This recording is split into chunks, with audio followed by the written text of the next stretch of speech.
jah, no Tartusse ma tulin 91.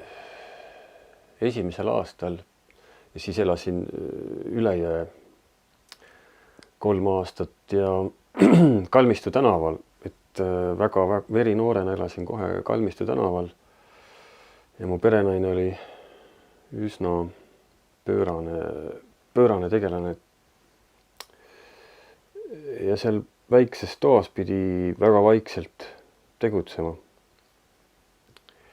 Et ta ei lubanud eriti külalisi ega midagi sinna, aga esimene aasta ma ei saanud ülikooli sisse ja siis need olulised raamatud, mis jäid kõik enne lugemata, sai seal loetud. Ja sealt sündisid Vanameeste näppajas paar väga head lugu. Ohota meri, kus siis oli Ohota meri tuli külge, põlvekõrgune meri, Albatross ja siis mina ise. Et see oli üks selline hea nägemus, mis seal sündis. Ja mõned veel. Aga siis ma kolisin Suppilinna niimoodi, et ühe sõbra mootorratta tagaistmel 2 kohvriga käisime 7 korda edasi-tagasi. Kalmistu tänava ja Piiri tänava vahelt Suppilinnas. Ja Suppilinnas ma hakkasin kuskil iga 2 aasta tagant korterit vahetama, seal sai kvotitud. Üks korter oli Emajõe ääres 100 ruutmeetrine, see oli niisugune $1 miljoni vaade või $1 miljoni vaade. Ja kõiki nende kolimiste vahepeal või kolimiste ajajärgul ma mäletan, sündisid ka nii mõnedki lood, näiteks härra Pauli kroonikas.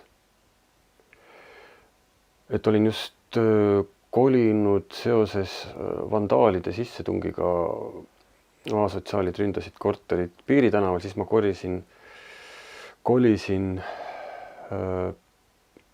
Kartuli tänavale ja seal koli otsas ma mäletan, nagu magasin poolenisti seal. Käruga lükkasin, käsikäruga lükkasin öösel, mulle meeldis kell 2 või kell 3 kolida, lükkasin öösel oma koli natukest siis Kartuli tänavale, magasin seal koli otsas. Ja siis tuli nägemus härra Pauli kroonikate kohta just seal härra Paul ja ajatoad. See keskmine osa, mis seal oli, mis on nagu üsna olulise tähtsusega. See tuli seal ja siis kirjutasin selle hommikuks ära ja siis läksin jälle kolima. Ja siis magasin päeval, läksin jälle kolima ja niimoodi, et see oli 3 päeva veel kolisin, öösel kirjutasin seda ajatubade asja. Ja see oli väga huvitav situatsioon. Ja seal Kartuli kööktoas oli väga rahutu uni. Pärast tuli välja, et seal oli veesoon minu voodi all. Sellepärast oli seal kuidagi rahutu olla ja mäletan, seal ma 3 päeva lamasin liikumatult, millegi pärast oli siuke letargia.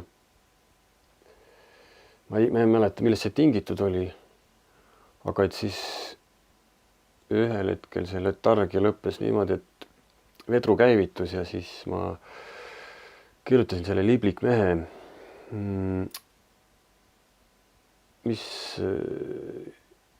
mille hiljem õnnestus ka siis Tuglase novelli auhind saada.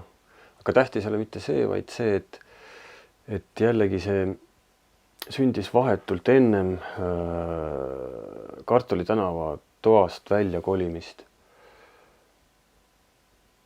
Et see mingi letargiline periood seal oli, tuli see Liblik mees ja siis sealt edasi kolimine juba Marja tänavale, kus siis sai veel mõned olulised lood kirjutatud härra Pauli kroonikate jaoks.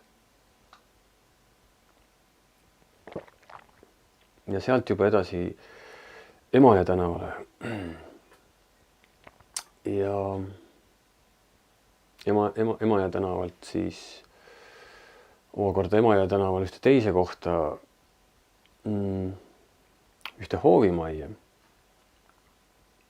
kus siis sai ka palju lugusid kirjutada ja sealt omakorda juba siis väga palju aega hiljem siia Karlovasse Lootuse tänavale